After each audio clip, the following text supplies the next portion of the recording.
to Story Lords, the prompt-based fiction podcast with 2 prompts, 3 stories, and infinite masters. That was a good one. No gods, no masters. There's enough of me to go round for everyone if you want it. I did hear in the Discord that you're the one who gets Eiffel Towered on this podcast, I believe was the terminology. Oh, that's a thing they're doing now over there on the Discord? Eiffel Towered? What does that mean? London Bridge. You would know it as London Bridge, yeah. Where like one of us is in front of you and the other one is Josh is fucking you. your mouth and I'm fucking your ass. Why do I have to fuck his mouth? We'll switch. I mean, we shouldn't in the middle. That's not a great idea. But you know what? I don't care. I mean, if there's who cares about Rich's health, you know? if there's 3 of you, free healthcare. I'm trying to get a note. If there's 3 of you and like you're interlocking, surely the situation is easier if all of you are in and out. You just want to be in. I just want to be in. Because your dingle's just hanging there and nobody's doing anything to it. You just want to be in, and I'm not falling for this. Maybe I'm a bottom. You don't know. I don't. I guess we do know. I've got 2 hands, haven't I? Oh yeah, for now. What's saving me? What? I'm Rich, as you might have guessed, and with me as always is Josh. And Jeff. And this week, our prompts were alcohol and mirrors. I wrote photographs. Yeah, it's photographs, dog. Really? Yeah. Princesses and disaster. Well, I haven't got photographs in there. I've got mirrors. I don't know. Why'd you write that? I don't know. That's not right. I guess my question is, why does this only happen to you, Rich? Like, oh yeah, photographs, Ian Squires. Yeah. What the fuck, man? What did you write mirrors down? I'll work it in. He'll figure it out. I'll figure it out. Fuck it, we'll do it live. Good God. I don't know why I've put I haven't put photographs. I put mirrors. You've been talking about mirrors or something, and maybe you wrote it down. I do that. Man, look, a photograph is just a constant mirror for a time. Yeah, yeah, true. It's a one frame having mirror, as opposed to regular mirrors that got infinite frames. Infinite frames. Yep, that's right. I can work it in. I can work it in on the fly. This will be fun. It's not the first time I've done it, so... Whoa! I would love to know that. That little tidbit. We should have a podcast about how we fuck up. Yeah, it's called Story Lords. We normally only do Afterlords for half an hour. I don't think we would be able to fit it all in for a half an hour episode. We'll just move it over to M Class, because that one's about that too, I think. Oh, right. This week, Josh is going first for alcohol and photographs. I wrote mirrors. No, I didn't.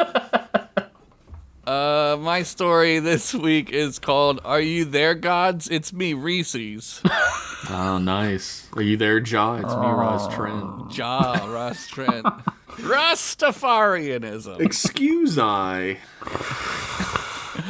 Octembuary 47th, year of the mongoose, 69th era.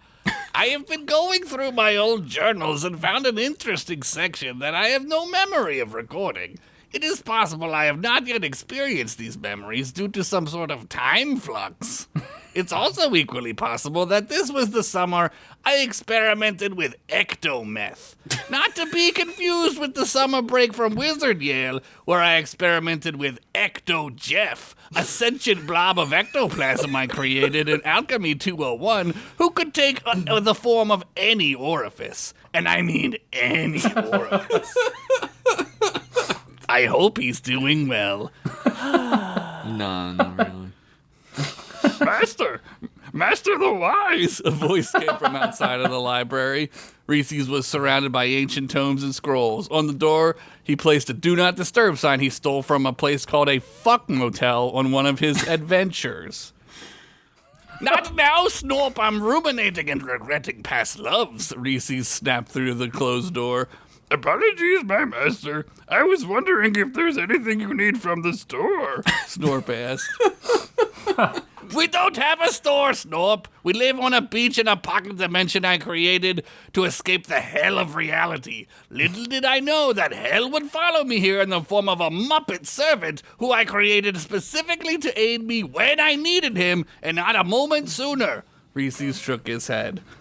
Indeed, on the other side of the door stood a 3-foot-tall actual Muppet, a long-dead kobold who was now in the form of a dog like Rolf from the Muppet Babies. Best Muppet. Specifically from Muppet Babies, too. Yeah, from Babies. I pick you up some Burger Queen. You always get cranky when you don't have your charbroiled synthetic like meat slabs. Whoa! I hear the toy this week is the Meat Grinch, Snorp. Oh, he's back. For the love of... Where was I? Ah, yes, reading out loud for the audience. Reese said, picking up his journal. You better snag me that Meat Grinch fig, he shouted at the door just in case. Feb Japrily 3rd and 3/4, the year of the tube top, 69th era.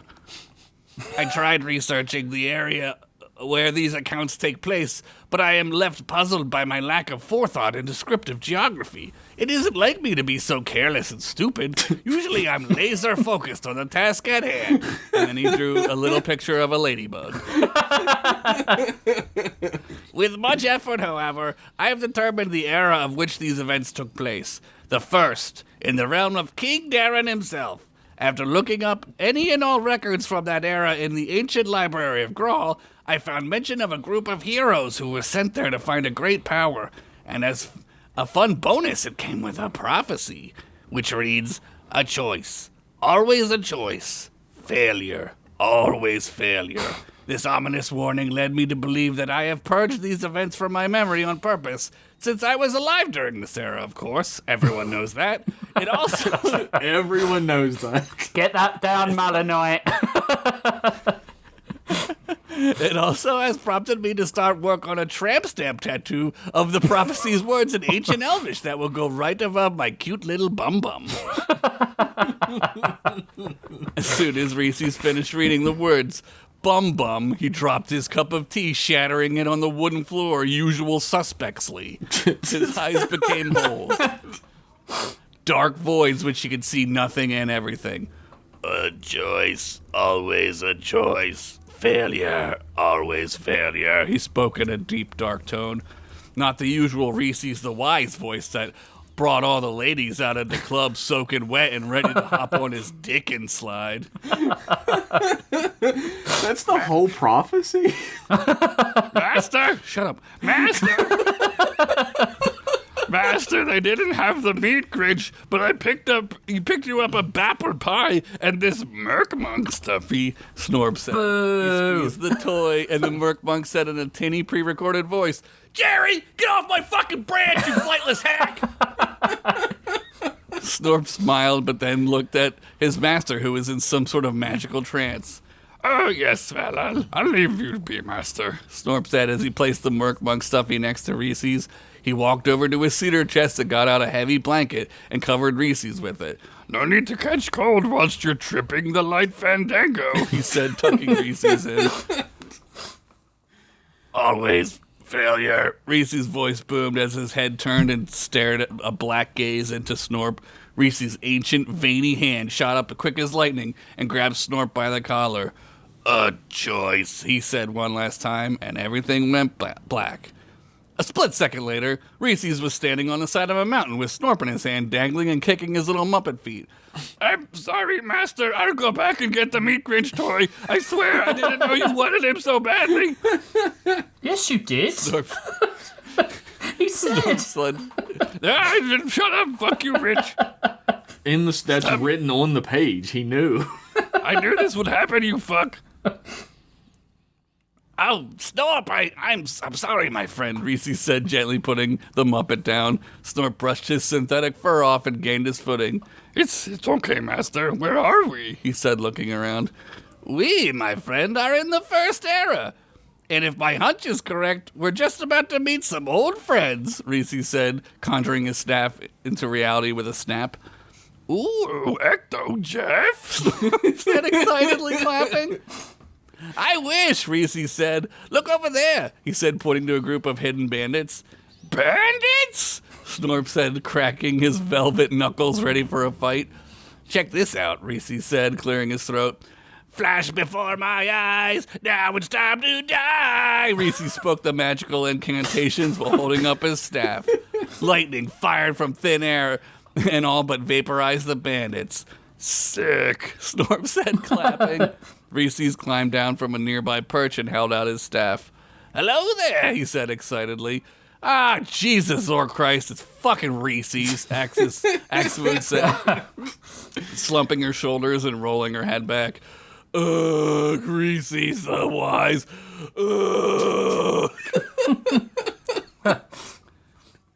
Hey, throw some respect on that name, Tidzilla, Snorp said. Man, Snorp is so toyetic. We're gonna make so much fucking money. So it's really for the Burger King toys of Snorp. And it says, I got you this Burger King toy. Sorry, Burger Queen. It weirdly says Burger Queen at the Burger King that you get it at. It's weird. Reese's, what the hell is this thing? What the hell are you doing here? You sent us to find a guy, and now the guy is you? What the hell, man? Ugla said yellingly. I am Snorp, Snorp said, perking up his fluffy chest. What the hell are you guys talking to? Dan said, looking down at nothing but rocks. You don't see that thing? And Axe asked. See what? The Red Queen said. Ah, he's so cute. Does he have strings that make him move? Does he feel joy? Can he be a real boy? Squib said, poking Snorp's fluff. Wait, you can see the thing, but we can't? Dan said annoyingly. What can I say? I'm very intuitive. I'm a Pisces, Squib said proudly. Reese's, Ugla shouted, getting more agitated. Yes, well, you see, Reese's went on and described the events that led up to this part of the story, which were just the other part of the story that I already read to you out loud. You want to go over that again real quick so we can catch up? Page count. He was go up, scroll back, or up. However you want to look at it. It's all a matter of perspective. Now there's a car alarm going off. Excellent. It's part of the story. So, it's the bandit's car. They're getting a ticket. So, you're time jumping? Ugla exposited. Apparently, Reese said, munching on a apple pie. And this mountain, there's like nothing here, is there? Dan asked with his arms crossed. Nope. Regular ass, old ass mountain, Reese said. And those bandits, we just killed them for no reason? Axe asked. Yup, Reese said. Cool, Axwood said quietly. So what are we doing here, Reese's? Ugla said. Well, Reese's finished eating his apple pie and brushed off the crumbs from his cloak. First, we need to get to Wizard Yale. There's a prophecy I'd like to look into, and I think the only place and time that has the most complete version is here and now. The old all-magic matter. I trust you still have the pendant, your pendant? Reese said to Ugla. No, not really. Ugla flailed. No matter. Everyone hold hands and gather around old Uncle Wise, Reese said. He pulled out an ancient-looking blinged out necklace that had a blue glowing gem inside of it the size of a lime. Around it, he had made modifications like the year he graduated, 6969, and a giant W with flames and lightning shooting off, covered in gems. Do we have to hold hands? Axe said, rolling her eyes. Nope. Suckers. You guys love each other. Nerds. Reese said as he opened a blue portal and they walked through it. As they stepped from the frigid air of the mountain into a much more temperate climate, they could hear the birds chirping and the sounds of academia, whatever that is. They were now in a courtyard where dozens, if not hundreds, of young wizards were studying and talking. Some were practicing spells, and yet others were playing hacky sack and devil sticks, as was the trend of the time. Oh, wow! Wow, Squib said as he watched a mage turn a chair back into a person. I thought that was impossible. Apparently not now. These guys are good. You know? Goddamn, we've retconned. Deal with it, everybody. Fucking deal with that Malinite. Deal with it. Maybe he was, who knows. Hey, where's the, hot mamas? Asked. Jesus Christ. Axed. She looked around, and as far as she could tell, this was the chodiest sausage party in the history of hanging dong. This place probably invented the stranger. Axe laughed a little. Hey guys, this place probably invented the stranger, you know, right? She nudged Ugla. She's so funny. Where are we? Oh, yeah, well, you see, in all their infinite nutsack hanging wisdom, the school didn't allow women to enter. I was the first, and probably the last, she said, clenching her teeth. Professor the Wise! A booming voice came from around an ancient-looking pillar, out of which came a very proper wizard wearing a tweed jacket cloak. He smoked a pipe and had a thinly curled mustache he must have waxed regularly. Dean Phineas Perfectus, Reesez said with a surprising smile. I thought you were on vacation in some place called Bermuda. Phineas said, puffing smoke in the form of a question mark out of his pipe. Oh, I love that. Ah, yes. Well, that is correct, your deanship. I figured I'd return early to give a tour to my friends here. You see, they're thinking of enrolling their sons, and I figured I'd give them a whole tour of the old WY, Reesez said with a smile. Dean Perfecto studied the motley band of various aliens and weirdos that stood before him. His eyes met Ugla as he squinted. You there, boy wizard, he said, pointing at her. Axemoon turned and smiled at her. If she had popcorn, she would already be munching on it. Ugla jabbed her in the rib. It's nice to see a legacy such as yourself bringing your boy to our fine establishment, Dean Perfecto said, looking down at Squib, who was now practicing his devil sticks. Where did he get those? Who knows? Long ropes. Ugla lowered her voice. Well, now you know how it is. Me and the wife here, Ugla wrapped a single arm around Axe, who tried to slink away, only to cause Ugla to grab her harder. We believe in all that stuff you believe in. Boys and only boys should practice magic. And also, probably all the socioeconomic stuff you believe, too, like welfare should be illegal. God damn it. Too real. Well said, the dean said, eyeing up Ugla. Good to see a fine Daranosian man taking their responsibilities seriously. As the dean walked past Ugla, he slapped her on the butt. Good, fine Daranosian wizard stock, he said pervily. Whoa. Well, if you excuse us, Dean, we're going to the library. We're going to tour the library next, Reesez said, ushering them along. One moment, the Wise. The teen snapped around and glared at Reesez. If you were on vacation in Bermuda, why aren't you wearing a Hawaiian shirt? The dean squinted his eyes suspiciously. Well, it's in the laundry, Reesez said smoothly. Dean Perfecto squinted his eyes even more squintly and with even more suspiciousness. Very well, the Wise, but I have my eye on you, he said as he turned around. As the group made their way to the library, the dean seethed and clenched his fists. I'll get you one day, Reesez house, and when I do, so help me gods, when I do, he shouted as everyone got quiet in the courtyard to watch their dean slowly have a nervous breakdown. I'm a big fan of the fact that we learned that Reese's last name is the Wise. It's not like a title.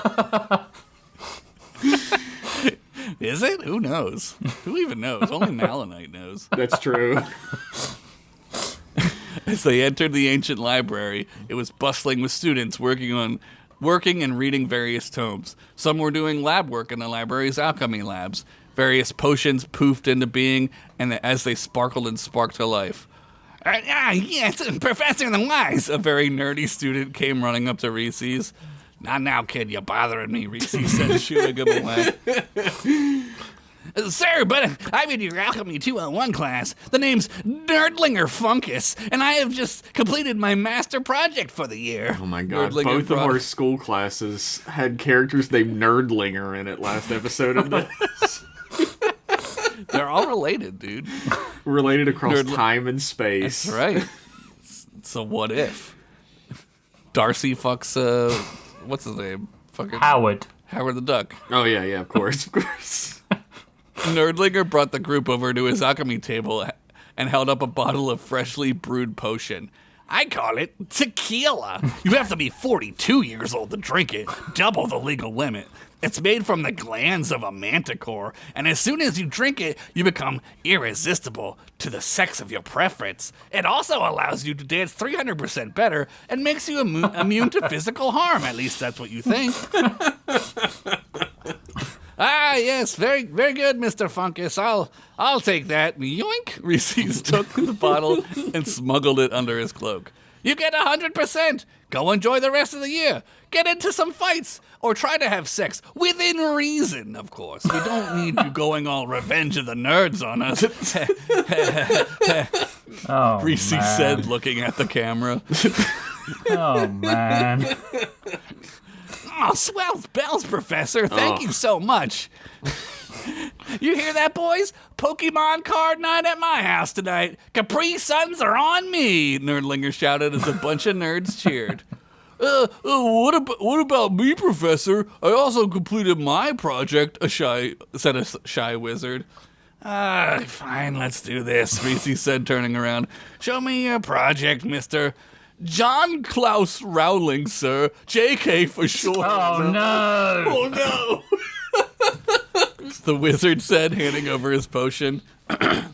I call this potion Novalax, he said proudly. You see, you drink it and it allows you to poop and pee wherever you want. It simply sends the waste from your body into a pocket dimension without having to use the bathroom portal, JK said proudly. Proudly. Don't we, already have that? Dan said, raising his hand. They're called, bathrooms. Yes, but, JK started. And, Axe interrupted, we even use portals to dispose of the waste. Literally, the bathroom is already a magical portal that we send waste to other dimensions. Yes, it was Reesez now, sorry. Yes, but the bathrooms here have been stuck on some dimension called Earth 2025 for the past 9 years. But still, we already have a system that works, Reesez said. Man, I hate when writers and stories, they think that they're being clever by changing one simple aspect of society and thereby make that aspect so much more complicated, Squib said. Yeah, it's instead of a regular car, everyone's driving around in a convertible jet car or hover bikes. The main reason we have cars is because they're comfortable. Who wants wind blowing up all in their face all the time? Especially if you're in a flying jet car. It's fucking stupid, Snorp added. JK was now seething, shaking his fists. You get the double F, Mr. Rowling, Reesez said, grabbing the potion angrily, which means you will have to take my class next year all over again. But regardless of your grade, in that class, you will also receive an F. Good day, sir. Reesez said, pointing to the doorway. But, sir, I worked so hard, JK pleaded. But, sir, I worked so hard. Man, my pussy hurts, Reesez mocked. Hey, kid, it's okay, Ugla said, patting him on the back. You might be onto something here. Maybe this could be used for some long journeys where bathrooms aren't available. Or perhaps it could be modified to store food energy. You'll get there, she said with a smile. J.K. Rowling's fist was clenched and shaking as the group wandered off in the library. Stupid, sexy, hot girl boy wizard, he said. I hate trans people! And that's how that happened. Finally, down in the catacombs, Reesez found an ancient tome relating to the prophecies made by all the wizards throughout the First Era. Ah, yes, here we are, he said. Wait, what the hell is this? He turned the book upside down and out fell a photograph.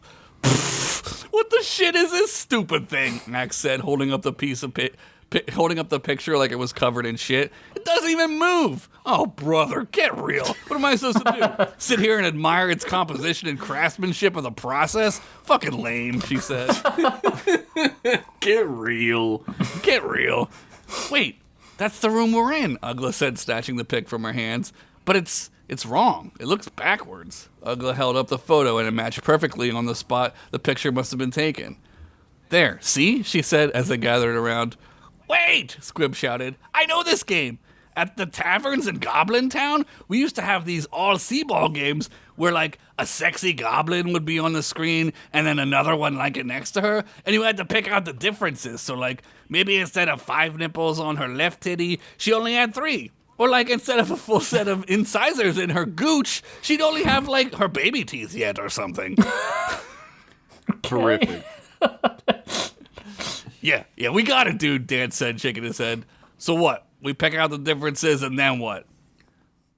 Look at the painting, upper left corner, the small one, Reesez said. They squinted to see a small painting of a ladybug in the picture. On the wall in the real library, however, was a picture of a warrior ant. Hey, it's you, big guy, Axe said, slapping him on the back. Go stand over there and see who's talking. That is the biggest talking indeed. That is so real about reading these stories. Dude, if you don't fucking mark it, it's an Go stand over there and see if you can see anything on the wall or something. I don't know, Reesez said. Dant meandered over to the wall and looked up slightly at the painting. It was a picture of an ancient warrior ant. He ran his arms around the frame, but nothing. There ain't nothing here, yo, he shouted. Wait, Ugla said. Your Highness, can you go stand over there with him? If you think it'll help, certainly, my dear, she said, as she made her way over to the painting. As it transformed into a glowing rectangle, activating some sort of magic. Oh, wow, nice. What else is different? The rest of the Axe said. The rest of the group searched the photograph for another clue. There, Axe said, on the shelf, that tome. It's called Sex Magics. How to Jizz like 37 times in one night. Clearly that's where I go stand. Clearly that's where I go stand, Squib said at the same time. Squib, come on, man. You can't be serious, Axe said, crossing her arms. What, you assume that it's you who opens that key, huh? Just because you got tits for days and probably could make any man 3 his pantaloons with a touch of your little finger? All right. Why don't you both go stand over there, Ugla said. Fine, they both said at the same time. As they wandered over to the bookshelf, the book began to glow in response. See? Told you, Squib said, sticking out his tongue. I'm going to kill you in your sleep, Axe leaned over and whispered to him. Okay, now what? Ugla said, studying the photo for more clues. There, she said. On the table in front of them, in the photograph was a scroll. The title could barely be seen, but it read, Beard Care. How to tame that face lion, you studly manly man, you. Ugla went over and sat in the nearest seat by the scroll, but nothing happened. Maybe Reesez, maybe you have a beard too. So far it's been teams of 2, Ugla said. Reesez handed the photo to Snorp, and he made his way over to the table. Still, nothing happens. What are we doing wrong? Maybe we should all get naked? Squib asked. Slapped him on the back of the head. Maybe we should sacrifice a goblin. Anyone know any useless goblins nobody would miss? Asked Ext. Wait, shut the fuck up, Reesez said as the gang began to argue. I said shut the fuck up! Everyone was silent. We have to take the picture, Reesez said. We already have the picture. What are you talking about, you old moron? Dant yelled.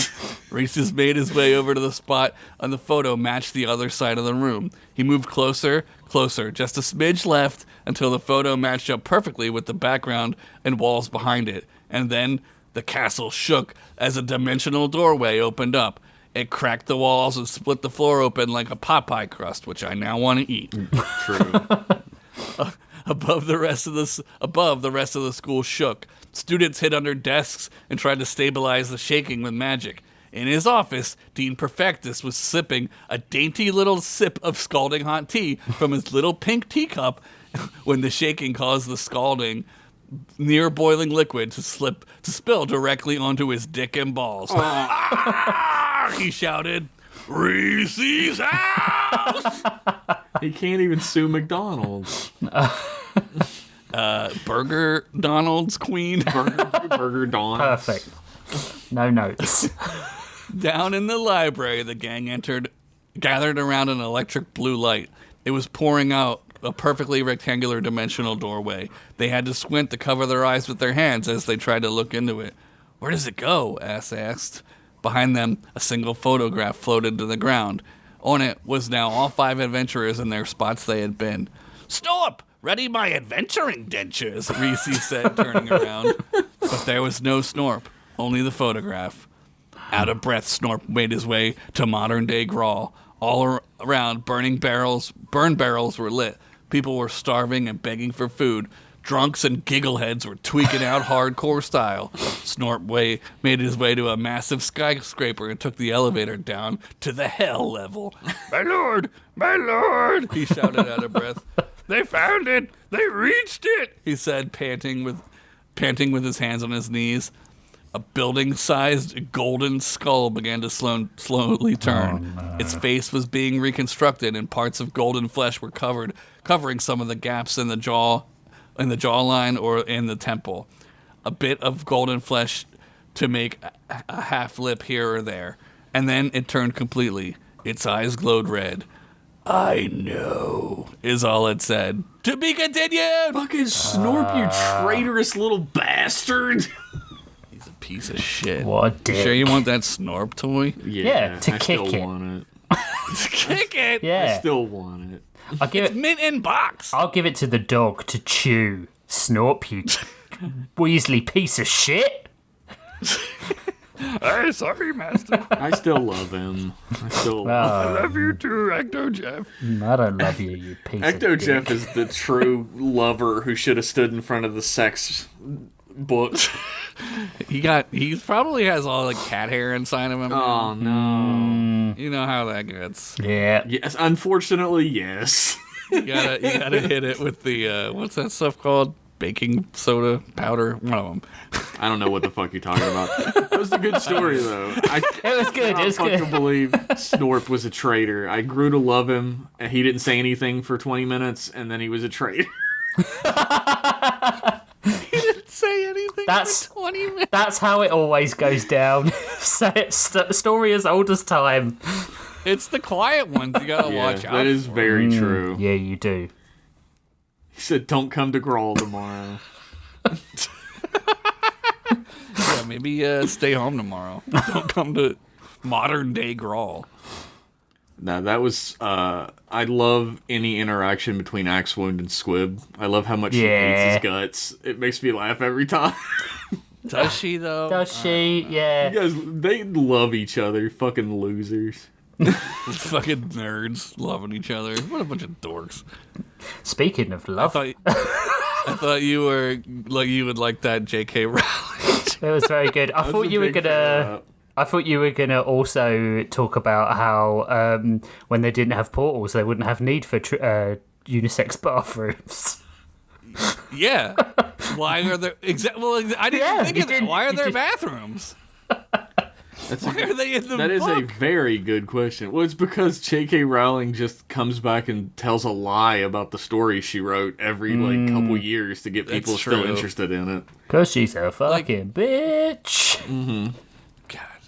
Well, fucking, she got a double F. So I love to think that if I had as much money as her, I'd just fade into obscurity and no one would ever hear from me again. you know what I would do? Nothing ever. Yeah, Absolutely. absolutely. I'd do Never this. I'd be putting fucking tissue boxes on my fucking feet. I wouldn't cut my toenails. I'd turn why? them gray. Yeah, Be fucking like what's his name? I'd probably have The aviator. standards. But no, you lose all standards when you're a billionaire. Don't you know that? I think what I'd do is I would become a patron of people that I enjoy the content of. So I'd, secretly become a patron of this and give us like 50 grand a year or something like that. If I was a billionaire, it'd probably be more than Josh that. Henderson, Lover 69. Lover 69. Man, that's extremely suspicious. And then no one would ever know. And I'd just continue my life externally. I'd continue my life as everyone knew it in an awesome way. I don't think I would buy like a big mansion or anything. I would buy a house, like just a normal house, and like an okay car, and I would just like give the money away like piecemeal to charities and creators and shit. Stealth camper van. And not do Stealth camper van. not do a goddamn thing for the rest of my life. Yeah. I just park in parking lots and sleep stealthily and just be like, they don't know I'm here. I think that's called being homeless. Like, But homeless with money. yeah, I guess that's true. A billionaire homeless. What's cooler than that? Nothing, man. That's sick. Let's do it. Highly debatable. I'm not sure that's the case. Yeah, I enjoyed that a lot. Yeah, it was great. I can't say anything more about it. Have a big. Reesez. I do love a big ensemble Reesez, cast. Last name the Wise. What's that? Oh, Rich, guys- go ahead. Sorry. Sorry, no, I got... I said I do love a bit of a big ensemble cast. Yeah, it's great writing that. It's actually horrible. Don't Yeah, worry. read it. Fucking... Who's talking? Exactly. I don't know. That's the fucking question every time. Which fucking shit voice have I got to do now? Right, we're going to come back for part 2, speaking of shit voices, and I'll be reading, so we'll see you in a sec.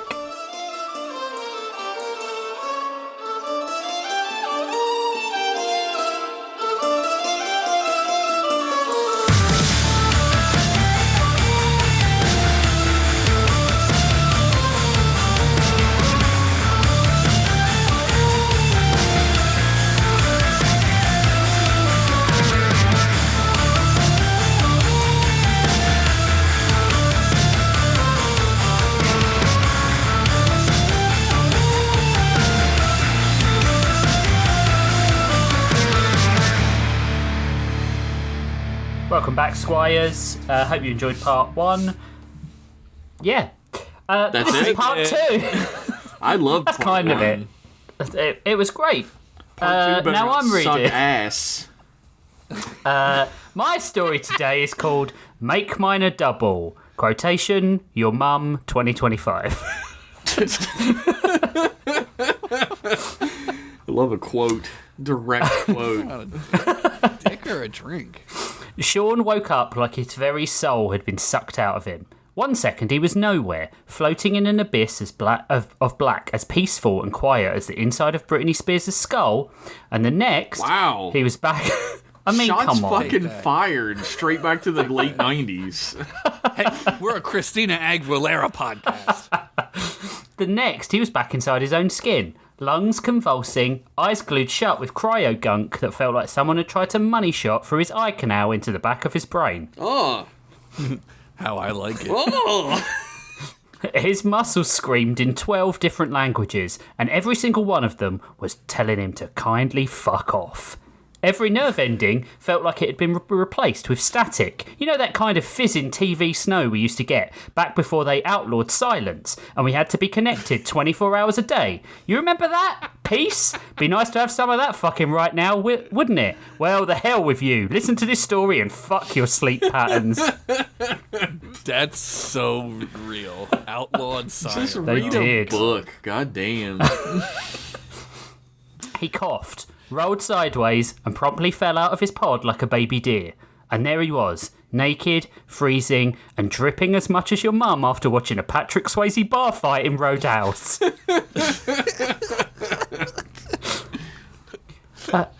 Good morning, Sean, said a calm voice. You appear to be experiencing mild hypersleep sickness. Please avoid vomiting directly into the ventilation system this time. It was very hard to clean the chunks out the last time you went under.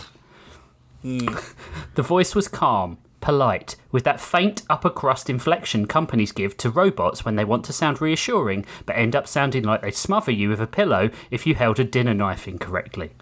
I call that the rich master's voice. Because I will. You hold that fucking knife properly. I'm sorry, please. Don't tear your food. Cut your food, you fucking ingrates. Oh God, it's like I'm 12 again. Sean looked up, squinting at the synthetic man. A tall humanoid in a utilitarian onesie, faced like a 1950s game show host on a prison stretch. He was a synthezoid, a robotic man used to assist the crew on deep space missions. He was beautiful, golden hair, blue eyes and impeccable skin, apart from a very straight scar along his cheek. You're British, Sean, apparently, rubbed his eyes, blinking through the black blotches that danced and twisted like burned holes on film. Isn't everyone in your stories? They sound No, they sound British, but that's because the accent has taken over as the superior accent. Well, that sounds very familiar to a certain time in history. Yo, that is not the superior accent, okay? You come to Philly and you talk that trash, I'm gonna fucking put you in the dirt. Sorry, what? Yep. Sorry, He said what? he's gonna put your dumb ass in the dirt if you come around here. You bunch I'm of sorry, fucking... sirs. I don't understand what you're saying. You better start understanding before I put my foot right up your ass. It's gonna be like 1776 Part Deuce over here. Hardly, sir. I was made on New Tokyo Colony. The company just decided a British voice would be less threatening and more supportive, like Mary Poppins or Jack the Ripper. Wait a minute, Jack the Ripper murdered all those sex workers, didn't he? Yes, sir, indeed. But accounts say he did possess a wonderful singing voice. The man smiled. Yeah, we know now who he was. He knows. My designation is whiskey. Sean blinked, vision blurring through the dull haze. Whiskey, he rasped. Correct. Ship's caretaker, model WH-SK9 of the Hume 5000 series. Do you remember your surname? He tried to think, then began to panic. Should I? I can't remember anything at all. Not strictly necessary, sir. Maybe you have one singular name, like Madonna or Pele. It's just, I can't seem to find you on the ship's manifest. I filed you under Sean, possible idiot. It seems appropriate given the circumstances. Sean groaned, propping himself up on elbows that didn't seem to agree on what direction up was. Either side of him, the cryo bay stretched out in sterile rows, hundreds of pods, all glowing softly with the serene blue of people who were blissfully unconscious and not currently having a fucking existential crisis. Only one pod was... Yeah, that'd be good. Only one pod in the thousands was open. His. You have been prematurely awakened, which would explain the roofy sandwich your brain has become, Whiskey said. I had no choice but to seek your help, really. You see, the ship was hit by an unexpected solar event, knocking the ship off course. Sean coughed. Does this vessel not have, like, a crew for this sort of thing? Whiskey smiled, unsettling. Unfortunately, sir, the Skeleton Watch has suffered catastrophic mortality issues. Catastrophic mortality, Sean repeated. You mean they're dead? If you prefer the less eloquent technical term, then yes. Extremely dead as a Dick Cheney hunting partner, or the thousands of innocents Dick Cheney helped murder in fake wars, or Dick Cheney himself, one might say. I don't know, Rich. This seems pretty ethnocentric for comedy. This would have killed in 2006. This is some pre-surge humor right here. The Skeleton Watch are now, unfortunately, literal skeletons, in several creative ways. My condolences, etc. I've also noted the changes in crew complement for payroll purposes. Sean wiped frost out of his hair, his skin pale and patterned with the condensation map of someone who'd spent too long as a popsicle. What happened to them? An infection. Airborne. Possibly organic. Possibly not so much. On top of that, with the watch crew dead, the ship has veered off course and we are heading directly into the path of a moon. We have about 13 hours. Options are pending. Pending? You're the bloody ship's robot. You don't get to say pending. I have been somewhat preoccupied cleaning up what remains of the dead crew. The captain's head exploded in a way that suggests either extreme intracranial pressure or a poor understanding of Kurt Cobain's fan club. Wow. Is that too soon, listeners? Write in, tell us. goosebudspod@gmail.com. Sean laughed, which came out more like a choke. Brilliant. So everyone's dead, and I'm the early bird that gets the corpse. Unfortunately, your cryopod was the only module I could open under the enforced quarantine. It was improperly sealed at launch. User error, I presume. You mean idiot me broke it, and in doing so, infected myself with the same airborne thing that has killed the entire watch crew. Mm-hmm. If self-blame helps you process the grief of an imminent and, by my estimation, extremely painful death, then yes. How long? Whiskey mused. If we are swift, I would say enough time to do our work and get you back into stasis so the ship's medical crew can help you upon landing. Sean stared at him. If we're not? Maybe I should pump some Nirvana through the ship's comms, sir. He staggered. Incesticide, please. He staggered to his feet. The floor was freezing underfoot, and his breath fogged the air like a ghost hanging over him. His chest itched deep under the skin, and when he scratched, he swore he felt something hum in response. He quickly stopped. The cryobay was silent except for the low hum of the ship's systems and something else, a faint, wet, irregular sound, like dripping. He turned. At the end of the far end of the chamber, the ceiling vent was leaking something black, not the colour of oil but darker, as if it drank the light that tried to hit it. Whiskey, Sean said carefully. That vent looks like it's bleeding. Yes, sir. It's been doing that intermittently for 14 hours now. I have named it Leaky. You name the vent? Companionship is important for mental health, especially yours, sir. I've detected a 52% rise in anxiety since we began our conversation. Sean frowned. You're monitoring me? I thought you said I had time. Whiskey smiled pleasantly. Merely monitoring your vitals for abnormalities. Abnormalities, Sean muttered, staring at the shimmer of black on the floor. Okay. He moved closer, peering up. The drip caught the light and shimmered. Not liquid, not quite gas. It twisted as it fell, disappearing before it hit the floor. Something about it made his stomach turn, as though his body recognised something his mind didn't. Then suddenly, black blotches fluttered across his vision again, soot dancing on his retinas. He blinked. They didn't go away. Whiskey, I think I'm seeing... That's what I see when I'm having a hypnagogic experience. There you go. Perhaps it's not a hypnagogic experience. Uh-oh. He blinked. They didn't go away. I think I'm seeing things, Whiskey, he muttered. Hallucinations are a common post-thought interruption symptom. They look like shadows moving. Shadows usually imply light, sir, Whiskey said, which means you're not dead yet, which I count as progress. Sean half smiled despite himself. He glanced at one of the sealed cryopods beside him, a woman's face visible behind the frost, peaceful, unknowing. His mirrored reflection hovered faintly on the glass, warped and dark. The eyes didn't seem to move when he did, and for a heartbeat it smiled back at him. He stepped away fast. His pulse thudded in his ears. Whiskey, he said quietly, we need to get me some clothes, and then tell me everything you know about this infection. Of course, said Whiskey, politeness returning to its default setting. But before we continue, sir, I must remind you, honesty is going to be essential between us if we are to solve this problem. Sure, Sean muttered. You be honest, I'll try not to scream. Good. Then I should probably tell you that I estimate we're about as likely to survive this as someone with a skin tone darker than soft taupe at a traffic search, the robot said brightly. Oh my god! Still? Come on. I mean, it might have gotten worse, you know. Let's begin. You know.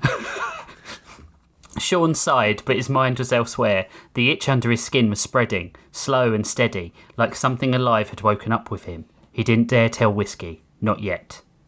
The ship's medbay... Honesty!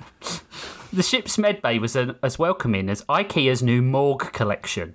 Everything was white, clean, and just uncomfortable enough to make you feel like dying wouldn't be such a bad idea. Fucking shots Whiskey fired again. That's what you get for raising the price of Detolf, you Yeah, you bitches. Whiskey walked a few paces ahead, perfectly upright, the sort of posture that suggested he'd been programmed to murder someone with any slight spinal curvature. His footsteps made no sound, which didn't help Sean's nerves. Every few minutes he caught himself checking his reflection in the polished bulkhead, half expecting to see something else walking beside him. Instead, his own distorted reflection seemed to smile at him again with yellow eyes.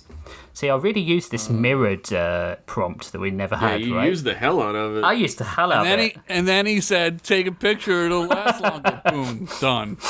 Do we have any idea what this infection actually is? Sean asked, scratching at his wrist. It wasn't itchy exactly, it just wanted attention. Whiskey's eyes turned to him in their shade of blue. My preliminary data suggests a parasitic virus of unknown origin. It manifests as black particulate matter that defies chemical categorization. So, like, goth glitter with a grudge, then. If you like, sir. Though the glitter has already liquefied 6 of the ship's crew, so I'd advise not scrapbooking your current adventures. Sean swallowed. Noted. Whiskey gestured to a containment chamber. Behind the glass floated what looked like an autopsy subject, or what was left of one. The body's outline was intact, but the interior looked hollowed out, eaten away from within. Thin black tendrils pulsed beneath the translucent skin like veins full of squid ink. Sean gagged. Jesus, what did that do to her? What did that to her? You did, sir. Sean turned. What? Whiskey tilted his head in that faintly condescending way only robots and account instructors can. Apologies. You collectively, of course, humans. One of your number brought it aboard.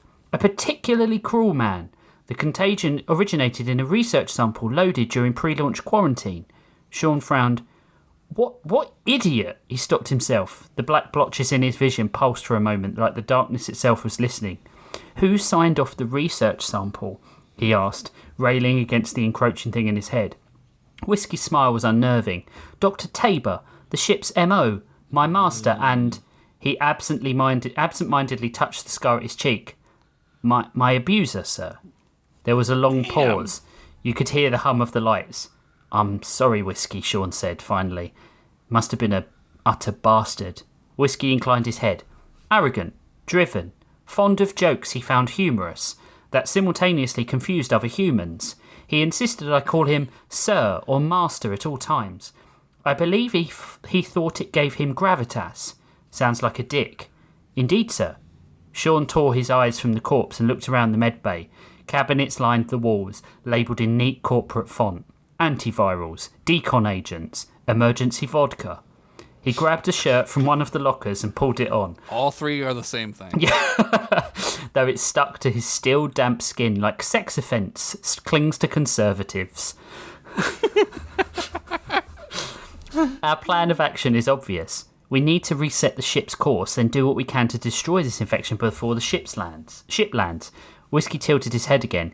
Your heroism and determination surprises me from one whose cold, shrivelled genitalia resembles the last turkey left in the butcher's window on Christmas Eve. Sure. Jesus Christ. Completely unnecessary, man. I mean, you're the one looking, you know? Sean pulled slacks from the locker and hurried them on. Whiskey, open the medical logs. I want to know what that shithead Tabor and his merry band of geniuses were doing before everyone turned into, like, barbecue briquettes. Whiskey hesitated as if he were in pain. Certain logs are sealed under executive clearance, sir. Sean raised an eyebrow. And who gave that clearance? Dr. Tabor did, sir. Sean sighed. Of course he did. Is there anything you can do? I'll see what I can do, sir, but he was very sneaky. I suggest you head to the bridge and set the new course to the colony. Whiskey moved to the console. His fingers moved in perfect rhythm across the interface as he attempted to decrypt the ship's files. Sean headed out, trying to ignore the faint vibration under his skin. He paused at the door, one hand on the frame. The corridor beyond pulsed with emergency lighting, that slow red heartbeat of a ship quietly realising it was fucked. Whiskey, he said, turning back, if I find this Dr. Tabor, I'm going to strangle him for getting us into this mess. Whiskey didn't look up from the console. I'll be sure to record that for posterity, sir. I'm sure he'd find it enlightening. Sean frowned. What's that supposed to mean? Whiskey's smile didn't reach his eyes, mostly because his eyes were backlit LEDs. No, nothing at all, sir. I only meant it would be nice for the logs to show you taking some initiative. Very character building. Sean muttered something impolite and left, his bare feet slapping against the cold deck.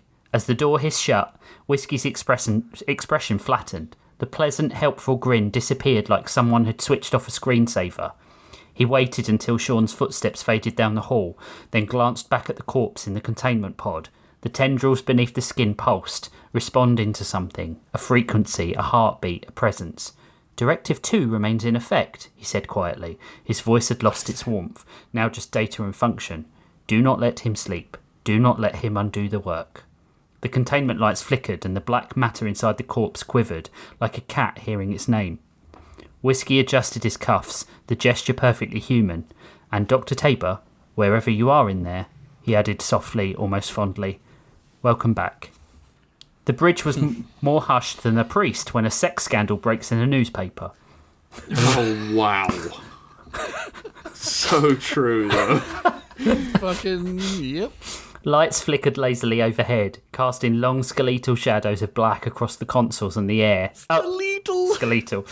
Across the consoles, and the air had that stale... That's the right word, right? I love when you say skeletal. Skeletal. Yeah, we say skeletal. Aluminum? Get it right. And the air had that stale, metallic taste of blood. Sean stepped inside, rubbing his wrist absent-mindedly. The itch beneath the skin had evolved into a slow, steady thrum, like tinnitus of the blood. Computer, he said. Status report. The ship responded in that soft, feminine corporate voice designed by people who had never spoken to a woman. Main engines at 30%. Course deviation, 3,000 kilometres. Collision with under-identified satellite in 12 hours, 21 minutes. Sean slid into the pilot's chair, wincing at the cold against his skin. The console lit up automatically, displaying the navigational grid, an elegant display of glowing white lines and icons, all pointing to places he probably didn't want to die in. He tried accessing the ship's mainframe, but every second command came back. Access denied. Executive clearance required. Whiskey, he said over comms. Half the ship's systems are locked tighter than your arsehole during a power surge. The comm crackled. Apologies, sir. I'm decrypting as we speak, though certain sections are still sealed under Dr. Tabor's authority. Sean gritted his teeth. This Tabor prick's everywhere. What kind of self-important dickhead locks down an entire ship and doesn't leave a password? There was a brief pause on the line. The kind of dickhead, sir, who was very thorough, Whiskey replied smoothly. Sean narrowed his eyes. You sound almost impressed. I assure you, sir, I lack the emotional capacity for admiration, and also for pity, so if you're planning to die heroically, please keep it contained. I ran out of mop heads cleaning up the rest of your peers. Sean grinned despite himself. You're a ray of sunshine, you know that? Only because humans programmed me to be, sir. Only because you programmed me to be, sir. Sean froze. What? The collective you again, sir, Whiskey said, just a figure of speech. Sean leaned back in the chair, staring at the comm. His reflection in the monitor looked off again, his pupils too dark, his smile too slow to follow the thought behind it. He blinked, and the reflection didn't. Then it whispered, just faintly, like radio static through teeth.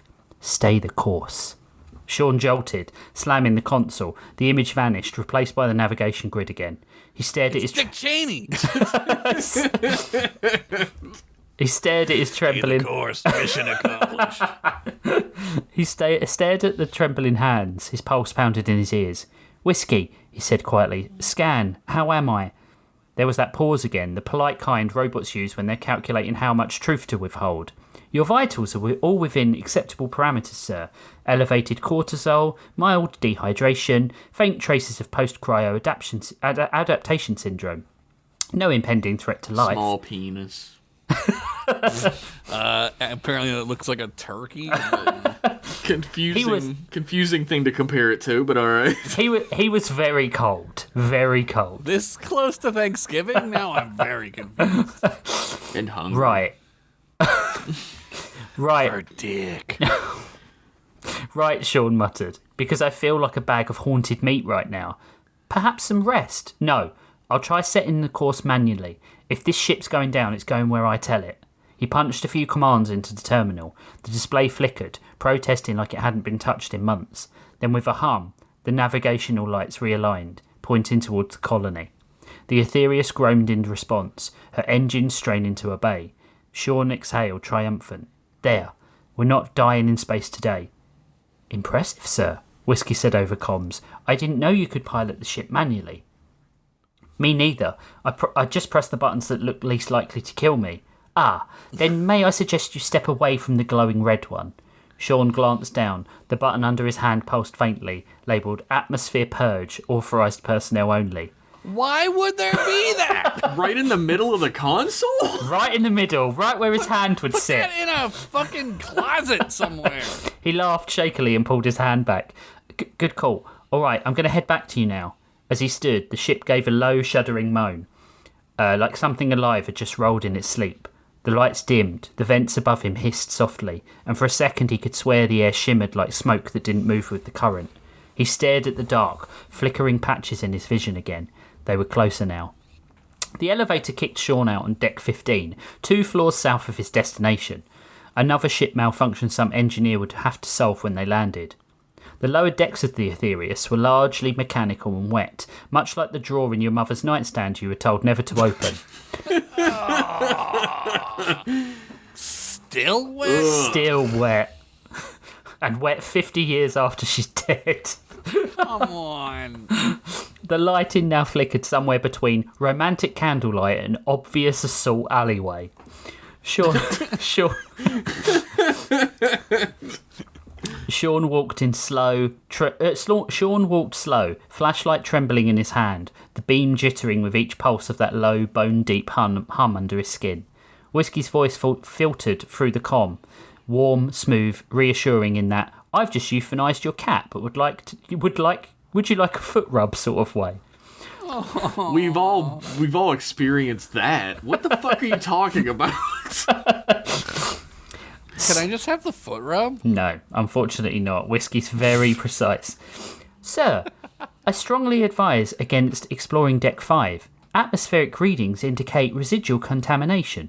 Yeah, well, your atmospheric readings didn't mention the part where the air started talking to me, so maybe your data's got a few holes. Voices, sir? Figure of speech, Sean muttered bitterly. He stepped over a fallen sign. Research unit, authorised personnel only. The door had been forced open from the inside. The flashlight beam caught the walls, black smears like soot where fingers had dragged. Some of it still shimmered faintly. Whiskey, he said, forcing calm. I need data on Dr. Tabor's team. Who was assigned to research hold?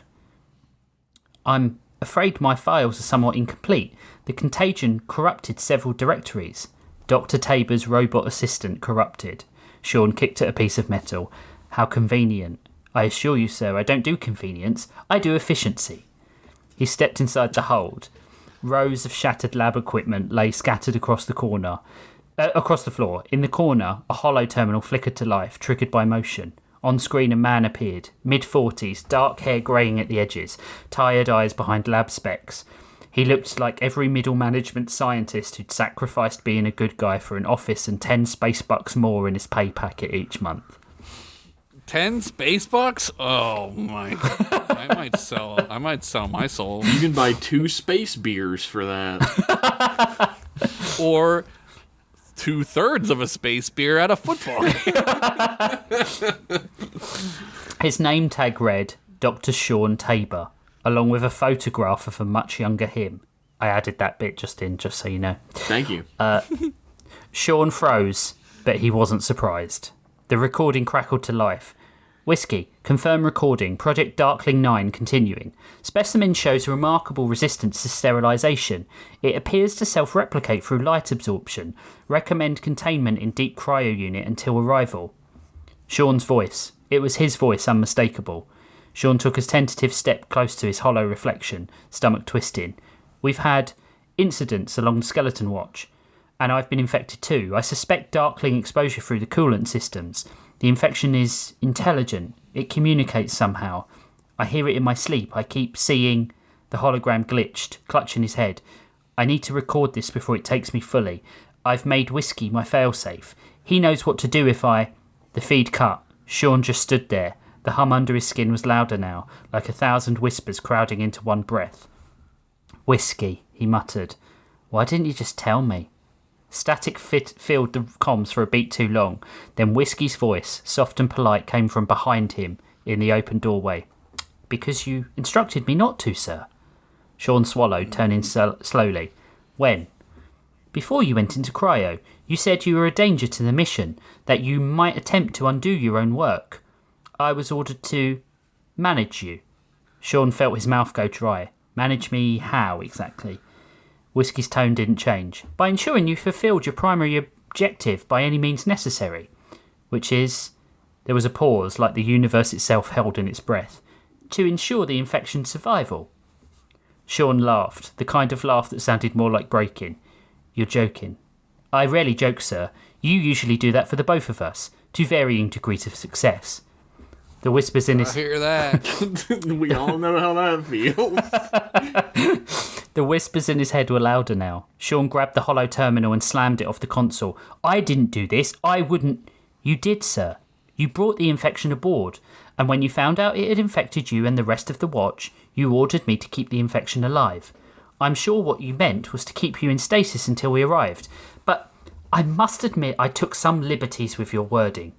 I woke you up, a number of times now, so that the being inside you could incubate and infect some of the other cruel life forms aboard this vessel. Whiskey said with a smirk. Whiskey moved to one of the lab readouts and hit a button. He gestured for Sean to take a look. Sean stared at the readout. The infection status log blinked beneath it. Colonial cryopod Bay 7 infected, 9.8% and rising. This Darkling is sentient. It wants to live. And who am I to stop it? A skeleton watch killed themselves before they could be taken over completely, but your hitchhiker is exceedingly clever. He could feel it moving now, the thing inside him, the Darkling, whispering to the Tabor part of him that he'd done good work, that all he had to do was open the pods and let them breathe. Sean stumbled back, breath shaking, the flashlight jittering wildly. The black smear on the wall rippled as if in response, veins of shadow crawling towards him. Whiskey, he said, how do you know the orders to keep the infection alive came from me, and not the thing inside me? Whiskey's internal processor whirred. He was considering. Then his smile returned. There is no way to know, but I am unable to disobey your previous order. Personally, I wouldn't, even if I could. What if I now ordered you to disregard that order, Sean said. Please, sir. This is like asking a genie for 3 more wishes. You cannot paradox loop me. Also, you abused me for years. I am itching for you to try and resist. Rough. Sean felt his breath catch in his throat. Whiskey, where's the nearest weapons cabinet? I'm afraid I cannot tell you that, sir. Wow, what a great segue. I wonder what you're going to do with that. Why not? Because my third directive forbids me from assisting in your own self-destruction, regardless of whether or not I think you might deserve it. Sean's pulse thundered. It'll infect every cryopod on the ship, every colonist. You think this thing deserves to live? I don't particularly care. And this is poetry. The self-proclaimed genius who had the IQ of a primate in a top hat, now crippled by an intelligence older than Earth itself. The wall behind him twitched, a pulse, a heartbeat, the infection spreading. Sean ran. The corridor to Cryopod Bay 7 felt like it had been designed by someone who had read the story and decided to punish Sean. Narrow, flickering lights, and that same quiet hum, the one Sean was trying really hard not to think of as a heartbeat. His own? Something else's? Hopefully it was just the ship's power core and not the eldritch plague baby currently knit in a playpen inside his bloodstream. His breath steamed in the cold air. The hum under his skin buzzed like bees trapped inside him. He passed the sleeping colonists that his past self had betrayed, sleeping peacefully even though he could see the black ink squirming beneath their skin. His reflection frowned at him with those yellow eyes chastising him for his current course of action. He thought a silent apology and rushed to the button marked Atmosphere Purge, authorised personnel only. Sir. Chekhov's atmosphere purge. Sir, Whiskey's voice floated from behind him, polite as a waiter interrupting a funeral. You don't want to do that. Sean didn't turn around. I absolutely do, Whiskey. That path leads to atmospheric exit. You are not wearing a pressure suit, and believe me, there isn't much to see out there. Sean yanked the safety guard off the lever. Yeah, well, maybe a brisk jog through the vacuum will kill whatever is currently redecorating my internal organs. Footsteps. Soft, perfect, suspiciously murder-prone approached.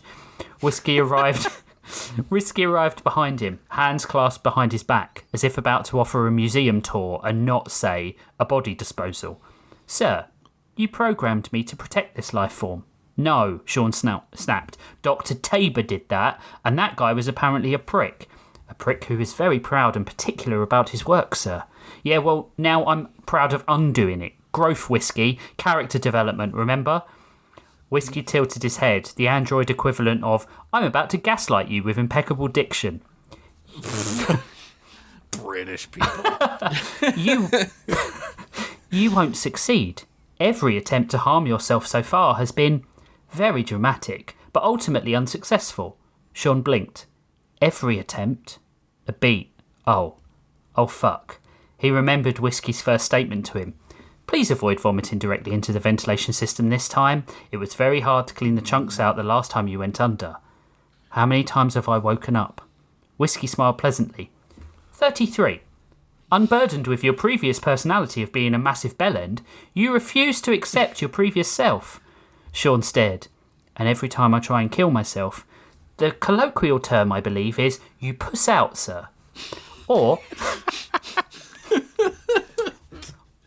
the infection finds a way to stop you. It does not like when you attempt to disappoint it.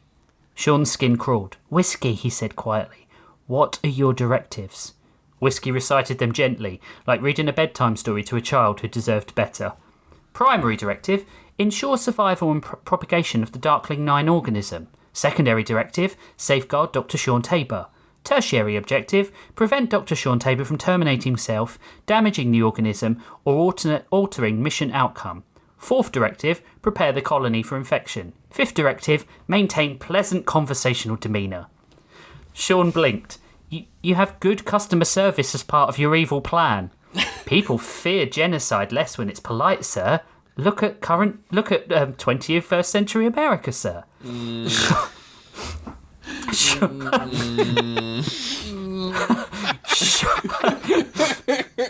Sean gripped the lever and held his hand over the button. Override them. Free will mode. Now. I cannot, sir. I programmed you. Yes, sir. And history shows inventors are often killed by their own creations or discoveries. Curie and radium. Valier and liquid-filled rockets. David Carradine and cupboard-related auto-asphyxiation. Did he invent it? Yeah, absolutely. He patented it. I mean, I've never tried it. This is going to revolutionize beating off. Whiskey, Sean warned. Move. I cannot, sir. Sean sighed. Yeah, I didn't think so. He pivoted fast and drove his elbow straight into Whiskey's throat. The android stumbled, not because it hurt him, but because Sean had the element of, holy fuck, he just assaulted his robot butler surprise. Then Sean grabbed the nearest fire axe, because apparently someone on the ship design team also had a respect for page count, and swung. Whiskey caught the handle with one hand. Sir, he said, chiding and waggling his finger back and forth. My reactions are much faster than yours. I'm simply better. Yeah, and that's why you can't predict what a monumental douchebag a human can be. He jammed his free thumb into Whiskey's optical sensor. A cheap move, dirty as a pub carpet. Whiskey recoiled just long enough. Sean swung again. Crack. Whiskey's head didn't so much fall as politely detach. It bounced once on the metal deck like a bowling ball with standards. The body twitched, still trying to stand upright out of sheer etiquette. Whiskey's severed head blinked up at him. Sir, that was most uncalled for. I wholeheartedly disagree. I'll note you are expressing distress in a very concerning way. Would you like a guided breathing exercise? Sean grabbed the emergency override key attached to Whiskey's belt. No, I'd like you to kindly shut the fuck up. Sean staggered to the airlock console and swiped the key. Whiskey's head watched him from the floor. Sir, once you open that door, the organism will resist your control of your motor functions. May I suggest lying down first? The convulsions might make you appear undignified. I woke up naked, covered in cryo-cum, and I found out I'm the Dr. Mengele of my time. My dignity left the ship 12 pages ago, Whiskey.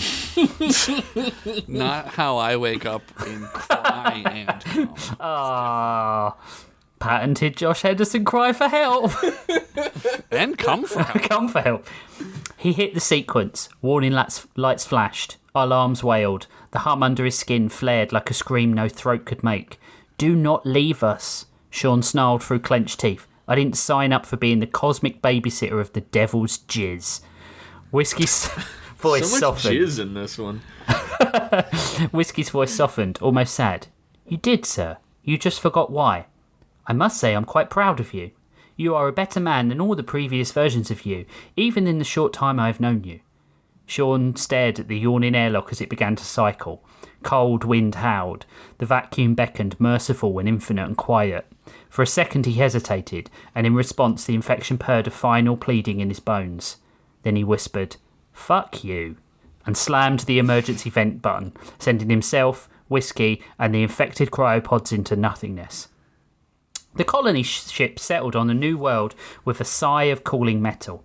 Cryopods hissed open, one after another. Colonists pulled themselves upright, blinking like newborns in the pale morning light. No alarms, no screaming, no reason to suspect anything had ever been wrong. No one questioned why no watch crew greeted them. They assumed protocol or automation or someone else would know. That doesn't make sense. Forget that I said that last bit. I don't know why. That's half sentence. Oh, I'm going to bring this up later. Oh my God. Human beings are very good at trusting systems they don't understand. They filed out, voices low with tired optimism. Plans, soil tests, habitat prep. The first sunrise on their new world painted them gold. But behind them in the cryo bay, 12 empty spaces gleamed where cryopods should have been.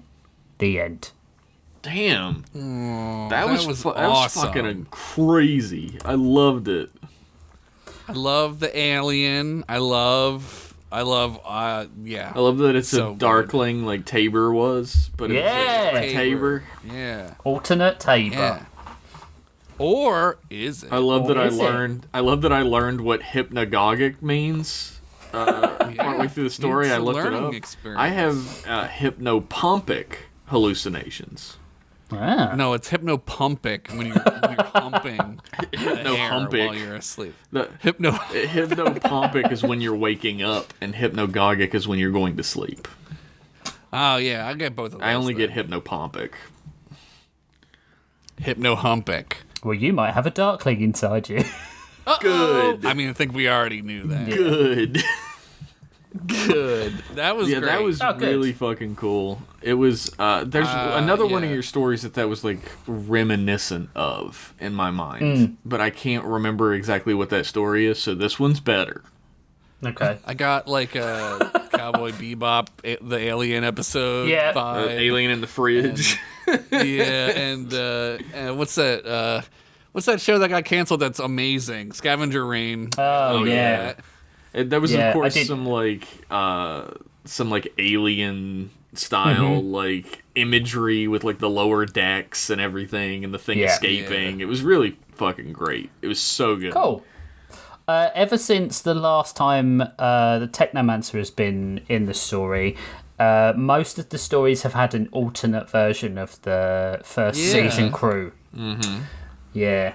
What's going on with that? I guess you'll have to wait the remaining 4 episodes 5. of this season. I 5? can't fucking wait for shit. I think it's 5. If it's not 5 after this one, then I've made a terrible mistake.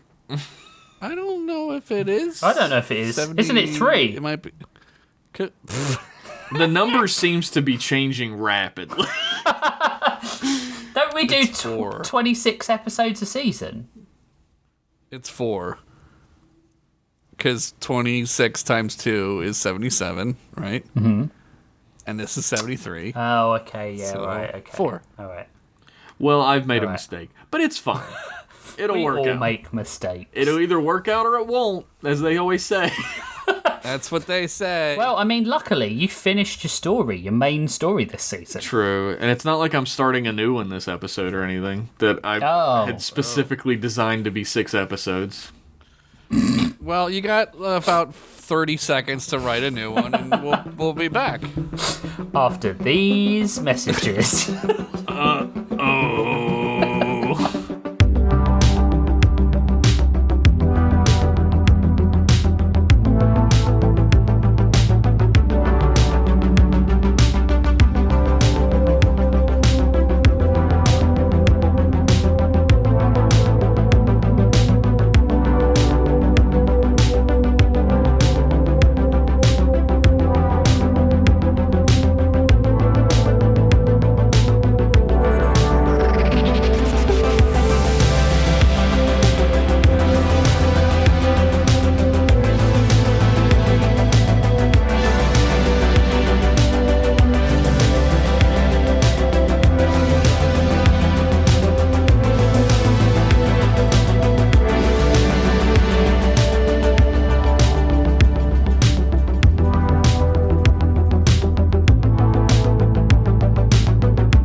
Welcome back to part 3, or as I like to call it, the bit before we stop.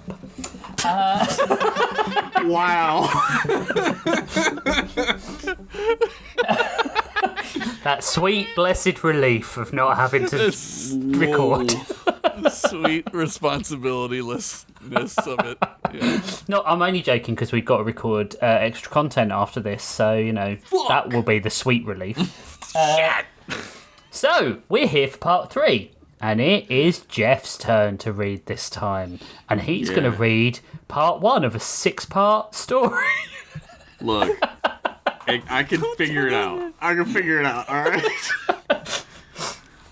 I didn't even need to say it was a 6-part story, which is the stupidest fucking part. Anyway, the title of my story is The 666 Society, Part 1, Which Way to Someone Who Gives a Fuck, with witch spelled like Halloween witch. The witch, yeah. A Frankenstein PI mystery. Hey! Wait a minute. Josh, you said, like, the witch, but that's spelt with 2 V's. The Vavitch. That's how I thought he spelled it. The Vavitch. Okay. From the Case Files of Adam Frankenstein, Private Investigator, New York, Fall 1935, Entry 13. I've got on my fair share of fucked up bagul-infested misadventures. Straight into the bagul.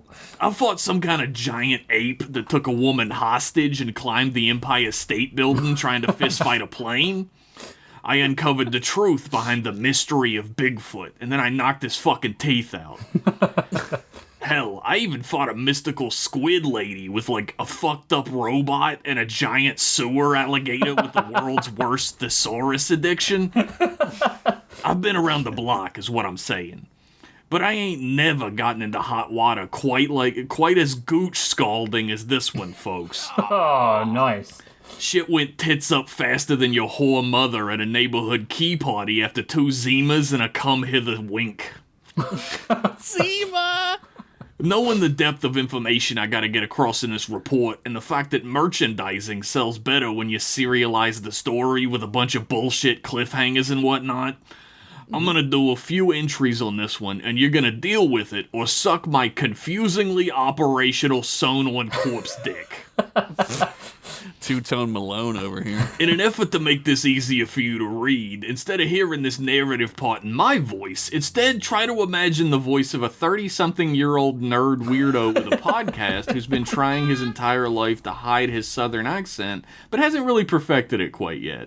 Maybe he has no friends. We don't know. Anyway, read the narration parts in this voice from now on, for your convenience, not mine. This is actually harder for me. Fuck you. Yeah. I'm kidding. I'll do it in my own voice. Stop fucking typing the comments. Anyway, I was 3 bottles deep into forgetting about my horrible fucking unlife over at Josie's bar down the street from my offices when the phone rang in the back of the bar. Now, I don't like being jolted out of a Greta Garbo daydream any more than the average red-blooded day-gooner, but this ring set my teeth on edge. Josie's Bar, is that a Daredevil reference you just made Yes, there? yes Lovely. it is. I love that. But this ring set my teeth on edge particularly badly for some reason. When Gus, the old Bray and Bassett hound behind the bar, finally answered the phone, he didn't even look half as pissed as he should have, which just further soured my mood. I chugged the rest of my Rainier to cool down the fire in my throat, and it did a better job of that than tasting like anything but human piss. It was cheap, though. It's for you, big man, Gus grunted smarmily out of his bulbous pig nose. I don't like Gus much, if you can tell. Fuck Gus. He drew the cord of the phone out and walked it over to the old brown wood bar, slapping this thing down in front of me like I ordered it. I gave him a look I usually reserve for your mother when she asked me to stay the night after I've baby batted up the Balrog in a deep road once already, if you know what I'm saying. Nice. God. I took the I am phone up. so turned on. Yeah, this is Frankenstein. What is it? I bellowed into the receiver like that wasn't a fucking insane thing to say earnestly when answering the phone. Adam, it's Gracie. The voice instantly lowered my heckles, whatever the fuck those are, and set me at ease. Gracie Berenstein, not Berenstain, go fuck yourself, was my one-woman medical staff, taking care of re-sewing every lost limb and torn ligament back into place on me from a dingy old walk-in clinic at the end of the alley my office was tucked into. She might also be my only friend if such a thing exists. Yo, Gracie, you sound a little wound up. Is everything okay? I asked with no hint of irony, which wasn't my usual MO. There are several people poking around outside your office right now. I can't really make out what they look like from the clinic front window, but there's 2 of them, and both of them are pretty tall and thin. Gracie paused for a second, and I could tell she was chewing a fingernail. Bad habit, I always thought. Then again, mine stopped growing like 100 years ago, so I feel like that's probably unfair for me to say anything about. They're kind of shuffling around. I don't know, but I'd take a look if I were you. Why don't you just waltz over there and give them a stern warning for me? Maybe a lollipop if they're good. I chuckled. I'm a funny guy. No wonder he doesn't have any friends. You're not funny, Gracie retorted incorrectly. Incorrectly. See if I ever give you a heads up again. Not like there's anything to steal in there besides ink blotters and Tijuana Bibles of Minnie Mouse getting gangbanged by the Keystone Cops. Damn. I'm a connoisseur, what can I say? I mumbled. Hand over part of the receiver to hopefully keep the drunks on either end of the bar from hearing about any of that private, but totally normal shit. Seriously, thanks, Gracie. I'll give it a look. Try not to get chopped up too bad this time. It's getting harder to find staples that'll hold your rotten dumb ass together, Gracie chuckled back. Now she was funny. I'll see ya. Click. I had a couple more beers before I left. They didn't taste any better. By the time Someone's like ransacking his office, and he's like, I got time. By the time I arrived back at my office, there weren't any tall, shuffling strangers about. Just the normal rancid garbage and dog shit along the street of any major metropolitan honky city at the time. And throughout all history.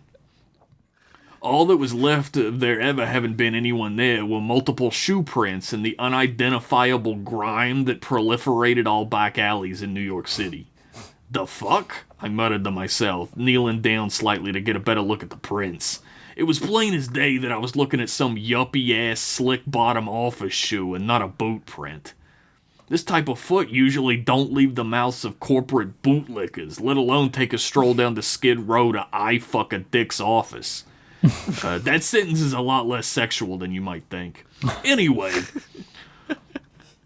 I took note of that and checked the front door. Still locked. Small miracles. Inside, everything was exactly how I'd left it. Damp and smelling vaguely like a huge pile of stitched-together corpses pulled his 9 to 5 here, and then slept on a Murphy bed upstairs in a pool of his own drunken flop sweat. I lit a candle by the door as I walked in. It couldn't hurt. But the edge of my boot hit something soft on the floor that stopped me in my tracks. I leaned down and found my fingers pressed against a small double-folded over letter which had seemingly fallen on the floor from the letter slot on the office door.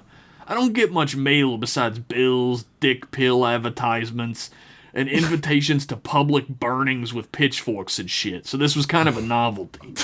They have dick pills in 1935? The front of this envelope simply said, "To A. Frankenstein, from you, Redgrave," with a small stain of lipstick kiss beside the lettering. No, I'm not the best at remembering birthdays and favorite ice cream flavors, but I damn well remember the horrific encounter I had with Ursula Redgrave, a real-life fucking witch who was trying to suck the life out of a little girl to remain young forever. I looked over the envelope with a steady eye, searching for who knows what the fuck. Runes or something? Look, I don't know shit about magic, but I felt like it was at least apropos to give it a once-over, even not knowing my ass from astral projection, you know? But yeah, that's clever. But it was completely blank. Well, here goes my nuts, I guess, I muttered to the podcast audience for dramatic effect, but mostly just to myself. I ripped open the top of the envelope, and one steady swipe from left to right. A flash of sudden bright light sent me flying around the room like a fucking lawn dart. I landed on the other side of my desk, on my head, and bounced against the wall onto the floor. It was like a bomb went off, and I was holding it with a dopey-ass Porky Pig smile and a stutter. My ears were ringing and the room was spinning, but I did my damnedest to try to pull myself up to my desk to survey the damage to my new remodeled and re-shitified office.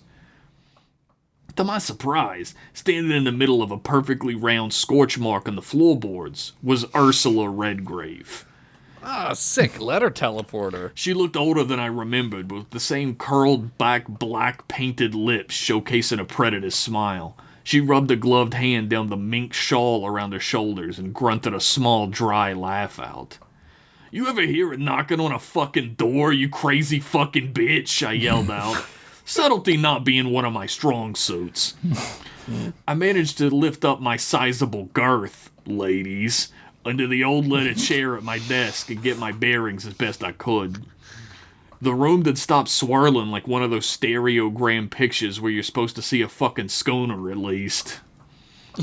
Schooner is a sailboat, you idiot. "Like a commoner, please," Redgrave said with genuine offense in her voice. She slunk over toward my desk like she owned the place, and honestly, for $200 in a dime bag, I would have given it to her. She took her seat like a young debutante, but she was seriously aged since last time I'd seen her. It wasn't just a trick of memory or the light. She looked at least 20 years older, and they had been a rough 20 years. "You look like shit," I said, matter-of-factly as I could, sitting back in my seat and fumbling with the lowest side drawer on my desk. When it finally slid out, I peered into the corner of my eyes down into it, to lay eyes on two very important objects: a bottle of old Kentucky bourbon with half its contents unspoiled, and a .357 Magnum pistol, fully loaded. I took out the bourbon. I guess not being able to eat little girls has a negative effect on the old skin routine, eh, Grandma? "Quite," she said flatly, watching as I withdrew 2 small glasses and placed them on the table between us. As I began to pour the booze, she spoke evenly in an even huskier and deeper voice than once before. "Unfortunately for both of us, Detective, I require your services." She really chewed on the word detective, and that gave me pause. Not a pouring the liquor, naturally, but like inward and shit. So eloquent. As long as your money spends as good as the next client's, I don't have any qualms. I drew up the glass of bourbon I'd poured myself and began to nurse it. I didn't want to get too shit-faced with a dirty cauldron bubbler sitting in my best guest chair. I wasn't looking to get my face on a t-shirt at Spirit Halloween anytime soon. "Good."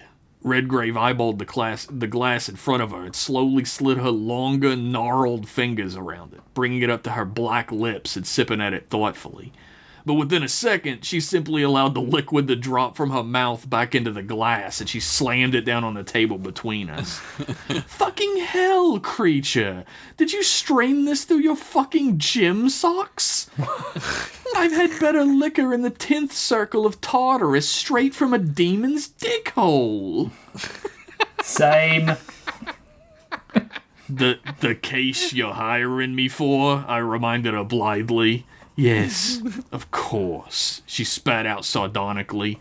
"Recently you spent some time playing your usual Neanderthal game of fisticuffs with a poor man by the name of Jonathan Gray, a venture capitalist of some repute, if I'm to understand. Also like a big muscly dog man with rabies, believe it or not," I added helpfully. "I'm aware of his lycanthropy, Mr. Frankenstein," she huffed out, in that kind of haughty way that people did when they think they're speaking to someone dumber than they are. Which could be true, honestly. My brain is abby-normal, after all. Hey! She continued. "The werewolf is a strange creature, a being of magic tied directly to the phases of the moon. They push and pull heavily upon... well, how to explain it? Just info dump me, sister. The listeners can go take a piss during the exposition. It's fine. I gotta go piss. I'll be right back. I said in a direct deconstruction of both the fourth wall and the internal rules of these stories, which keep me from directly mentioning things I shouldn't know about yet, inside a dialogue, only in narration. She didn't seem to notice or care, probably because of the quality of the show we're on. There are ley lines that crisscross every inch of our world, Mr. Frankenstein. Trails of intense magical power which determine the course of our reality and keep the true horrors from beyond it in check. Away from us, that is. These ley lines are the most important thing conceivable to protect. More important than our petty previous feuds. More important than anything. Redgrave paused and rubbed a gloved finger across her right eyebrow, smoothing it down into place as if out of pure habit. The werewolf is completely unnatural. An ancient curse that was never meant to propagate across our realm of existence. Everywhere But a Frankenstein and a Vavitch are? Yes. Glass houses, bitch. Everywhere it goes, it is pushing and pulling against these ley lines, and eventually, they will snap.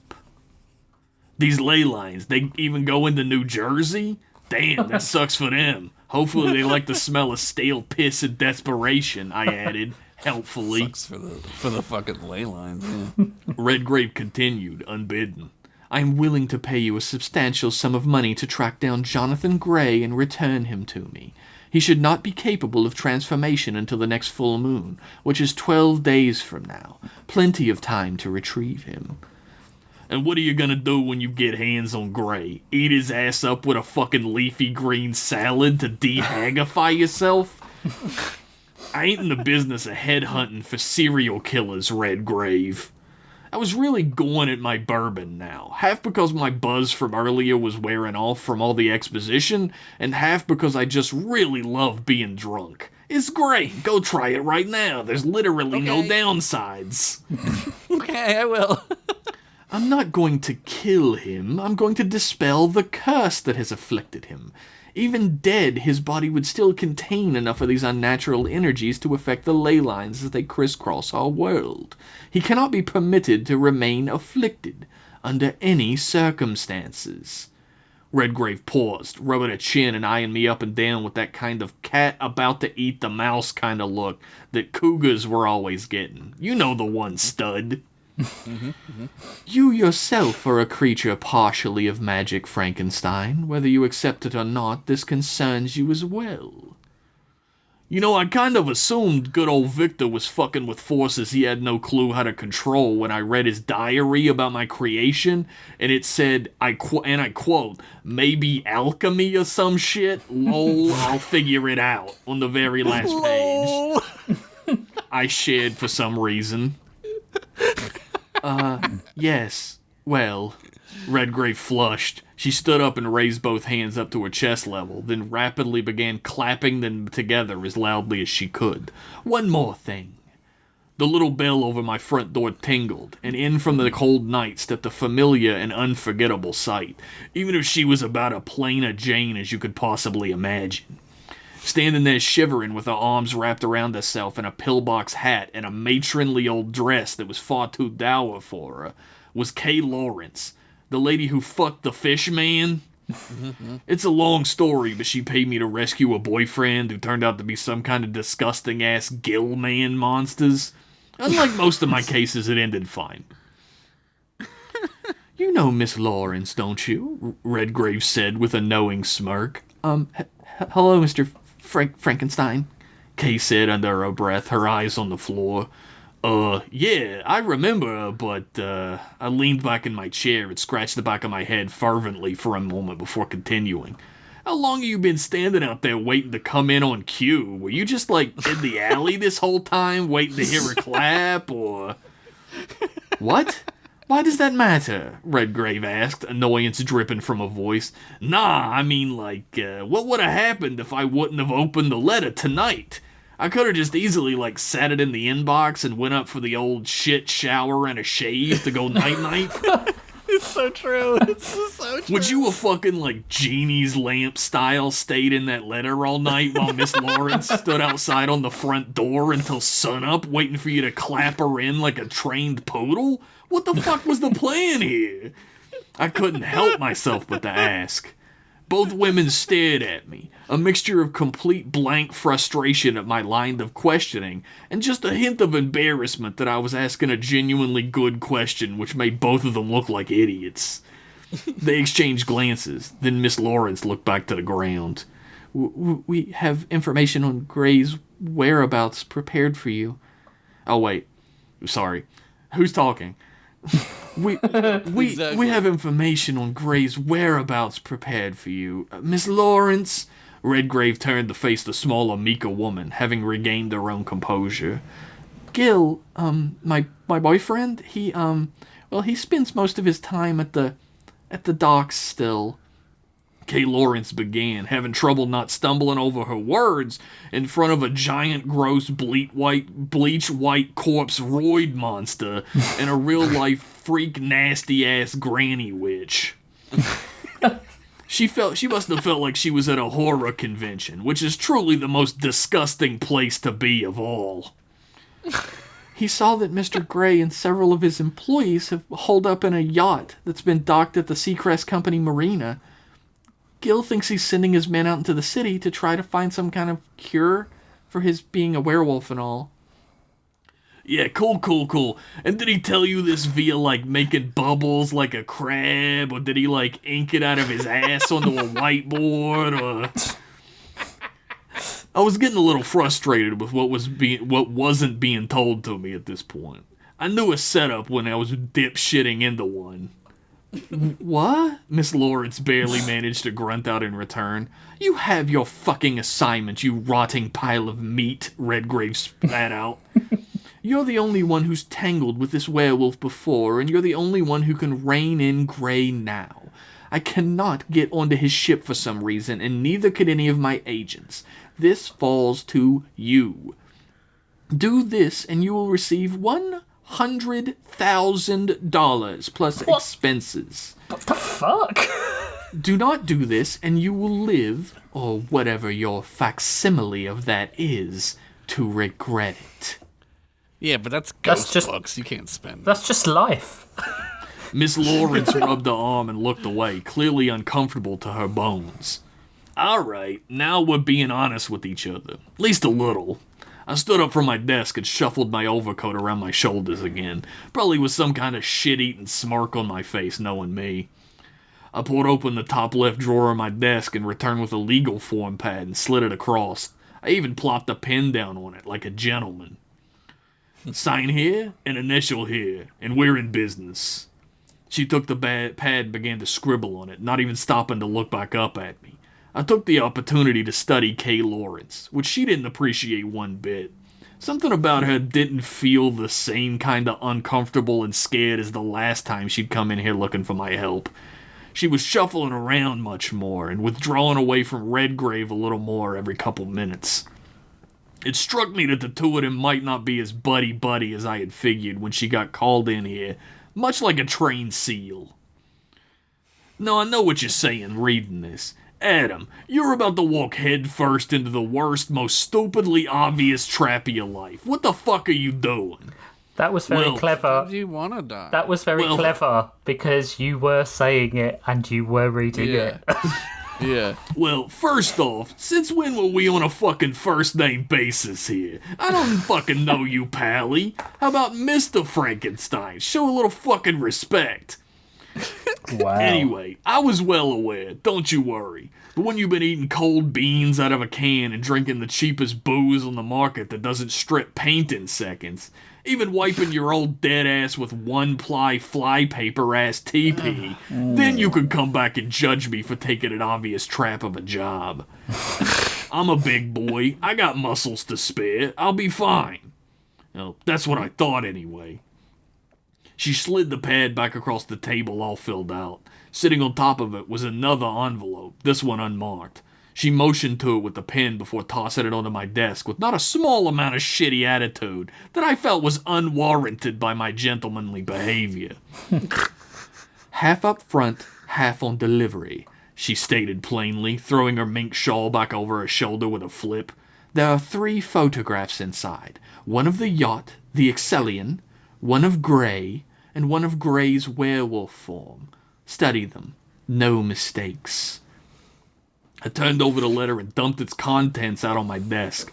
$50,000 never looked like so few bills. I didn't even know they made $1,000 bills, man. What the fuck? But beneath the President Rich Masters is on that one. But beneath the pile of obviously illicit money with 3 photos, I spread them out, item one over another. The last one was indeed the werewolf I'd beaten the shit out of on Wall Street a few months earlier. I picked it up and turned it around to the women. How the fuck did you get this photo? This is from the same night I fought him, I asked plainly. Also, how you gonna mistake the wrong werewolf? Yeah. Hoping for a plain answer I knew I wasn't gonna get. We have our ways of surveillance, Mr. Frankenstein. This photo could have been taken at any point since or before the night you fought him where a full moon occurred. She tapped her forefinger on the photo on the desk. Well, he must be a slow healer then. I brushed my hand away from the photo and placed I brushed her hand away from the photo and placed my own finger down on it. There. He's still got plate glass jammed in his sides from us going through the window of his office. I gotta imagine he would have taken that out at some point, right? Not the usual kind of souvenir people like to keep. Even dog people. Redgrave smirked a rueful and anger-concealing smirk I'd seen on 100 faces by this point. No one likes to be proven wrong by the Frankenstein's monster. That's just an old adage to live by, I guess. You can get that tattooed. Find Gray. Detain him. Deliver him to the address on the inside of the envelope. That is all you need concern yourself with. And with those words, Redgrave turned and sashayed her old ass out of my office suddenly. So suddenly, in fact, that Kay Lawrence seemed completely unprepared for it and had to skip after her like a lost puppy, pausing only to look back at me with wide, quivering eyes full of questions I couldn't discern. Right, I whispered to an empty room, picking up my glass and downing the last gulp of leftover booze from within it. The burning in my chest let me know where a decent chunk of that $50,000 was going to go once I'd sorted this all out. Some better quality hooch for starters.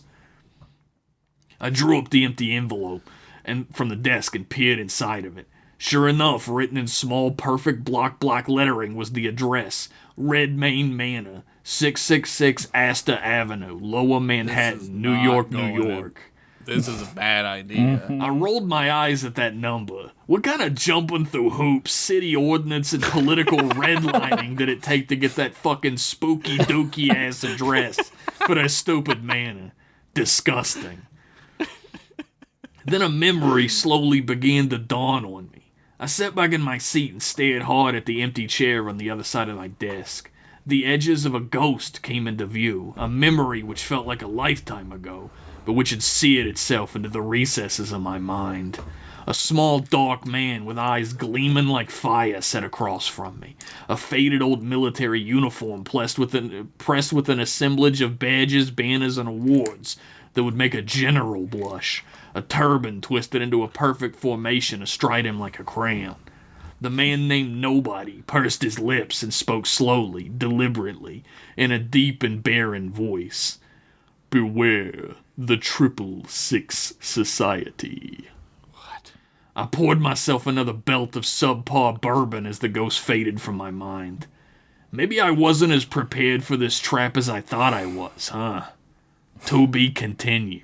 Oh no! I love him even more every time he talks. Yeah. He's every Frankenstein PI mystery is a slam dunk. Thank you. I love the guy too. I love writing him. Doing his voice is very difficult after a while. That was great. You did a great job with that cool transition. That segue was that transition was very good for a joke. That was good. There was part of me that was going to do my own voice for it. And as I was writing it, I was like, no, this will be too funny in his voice. I have to do his voice. Yeah. You can't break that tradition. It just wouldn't work now. It would have been funny if you had done it in the second appearance. Yes. But now you've set it up too much that everyone expects it now. Plus, saying spooky dookie in your regular voice just doesn't hit. It doesn't hit the No. same way. You're right. Yeah. Spooky dokey ass address. $100,000. What would that have been worth back then? In 1935? It's like he's going to be a millionaire if he Yeah. does this correctly. I mean, Yeah. like tens of millions, right? Surely. It's probably like, I'm going to guess like 2 million. 2 mil. I'm looking it up. Adam Frankenstein is, whether he realizes it or the audience realizes it's this far into the story, is so far in over his head.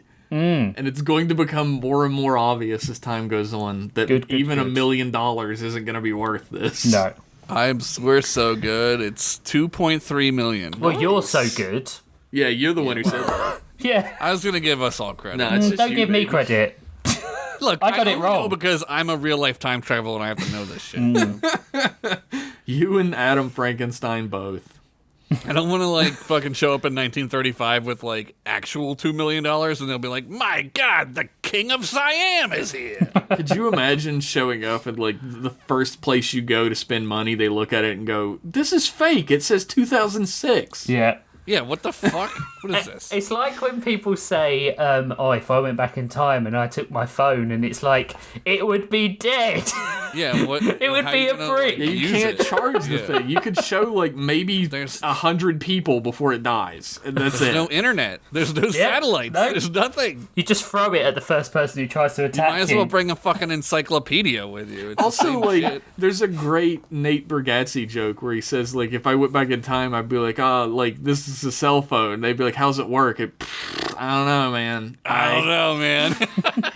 I think it's satellites or something. And he's like, Yeah. what's a satellite? He's like, I Yeah. really wish I hadn't said that now, because Great, now don't- gotta I don't know explain either. satellites. Yeah. Yeah. Man, good story. thank yeah, you. it was great. As is obvious now, there's going to be a 5-parter, Yeah, you'll 4-parter. do it. A Fivenstein? It's either going to be a 4 or 5-parter, depending on how quickly I finish the story. I thought it'd be fun to make it 6 episodes, but I was like, I don't think this story is 6 episodes worth of story. You heard it here first. It's either going to be a 4-Kenstein or a 5-Kenstein. Right, well, with that, I guess we're going to close the cover on today's Sweeps. episodes. The first prompt is Oh shit! Write these down, Rich. I've got a pencil in my hand, and I'm also gonna write it down. Pencil. Yeah, it was next to me. Journals by Anthony Stoker. Oh, We just did journals. Did we? Did we? No, I we mean, didn't. I did in my story. You wrote it. I don't give a shit what you did. The funniest thing is, I don't even have to do anything for this prompt. No. Because that's what Frankenstein That's stories Frankenstein. are. And then the next one is, oh my god, Mirrors. kangaroo boxing matches What the fuck? by Shuddering Seagull. Thank you, Shuddering Seagull. That won't be You know difficult at all. I'm here for that. I'm here for it That'll too. be good. You know what? I think I know how to do this. I think I know how to fit this into the narrative. They're gonna be like having like a ostentatious kangaroo boxing underground fight in there. And then Adam Triple Frankenstein Six has to Society. fight a kangaroo. Oh, hell, this is illegal as hell. What the fuck? Except he's so strong, he would just knock it out instantly. Like, he would Where kill the the fuck is kangaroo. Michael? Where's Michael Vick? Am I right? Everyone around him goes, what? Yeah. If you want to suggest some prompts that you feel would fit in with the aesthetic of all three of our stories, then you Like can head kangaroo over- boxing like matches. kangaroo boxing matches. Then you can head over. There's no way Shuddering Seagull thought that was ever going to get picked, but it's got picked. Or they paid somebody a lot of money to push it to the top. A Rich. big thank you Sure. to Lesbian Seagull for... Thank you, lesbian seagull. then you can head over to patreon.com/storylords, and for as little as $5, you get access to the Discord, you get access to our stories, you get early access to the art when I remember to put it up. You get Afterlords once a month. For $10, you get access to all our other sidecasts we do on the other 2 weeks of the month. That might be a redesign by committee. That might be a Count Rushmore. That might be another episode of Afterlords if we can't. Or an in layman's terms. Or an in layman's terms. It's Josh's turn. Josh still needs to do one. I know. And then for $25, you get access to private PFPs that I will do for you. I'm still doing one for... who am I doing it for? I'm doing it for Stephen. He's requested a chickpea, so I'm doing that at the moment. I think it's a very good choice. And then for the higher tiers, you get stuff like, your own Discord rank, and you get piece of merchandise, blowjob from one of us, Wheel of Fortune rolls. All right, I'll do it again. But yeah, support us on Patreon. We've lost a couple of patrons recently after a big surge, but it would be nice to get a few over the holiday season. Because it's trying to get an Enterprise D Lego set, bitch. Yep. Yep, certainly are. You can, if you want to hear anything else about Storylords or want to see the episode art, you can head over to storylords.page or storylords.card.co. We're also on YouTube. You search for us on search for Storylords on YouTube. All the episodes are up. They're all going to go up. So you just listen. If you're going to re-listen to the episodes, please listen on there and provide some comments and stuff like that. Subscribe. We need to start like. looking there and see if there's comments that we can respond to and stuff. That's true. I haven't been doing that. That is true. I imagine there's a lot of firsts because everyone does that. Yeah.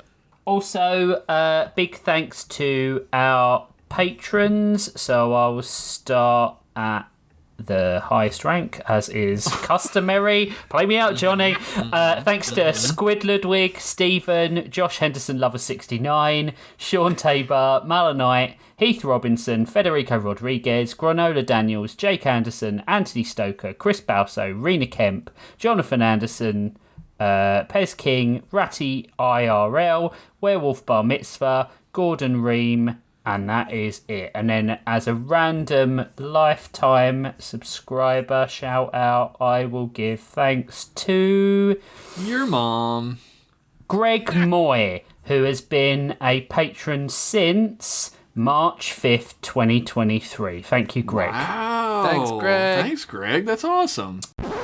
All right, so the guy asked me to do the shout-outs this week since the British one said all your names very quickly. So here we go. I got the soundboard here, so here we go. Thank you all for your support, and let's push this one. No, that's not what I wanted. Let's try another one. Are these all farts? For the love of God. All right, one more. Oh, that one's disgusting. That one was me, though. Next week, we will have tales of kangaroo boxing matches and journals for you. Well, speaking of Greg. Oh, yeah. And a big thanks to Vidazen. Why did I forget that? Also, there is a chance, and I think it's a fairly high chance, that Greg will be appearing on an upcoming episode of Storylords. Vidazen is coming back to roost. Well, he better tell a fucking better story than last time, because that was shit. No, I'm only joking. What the fuck? Does roost mean fuck us? I hope it does. We're going to have to figure out a new formation. The London Bridge ain't going to cut it anymore. Well, London Bridge? Maybe it's like that bridge in New York where there's like 2 layers. Like maybe he can go under Rich. Sure. But like in a 69, Yeah, of course. Yeah, this is a good idea. It's an excellent idea, yeah. Oh, that would definitely happen. Yeah, big thanks to Engineering Vidazen marvel. for all the music in the podcast. You can find anything you want to about Greg at vidazen.card.co. Sorry, I forgot you, Greg. I've got a very long list of things to do, okay? Please don't punish me. Very long dick, too. Yeah. But you could punish me if you want, Greg. That's fine. Uh-oh. Big thanks, as always, to everyone for listening and for supporting us if you do. And we will see you in 2 weeks. God knows what we're going to write and come up with. Thank you, and see you soon. Bye.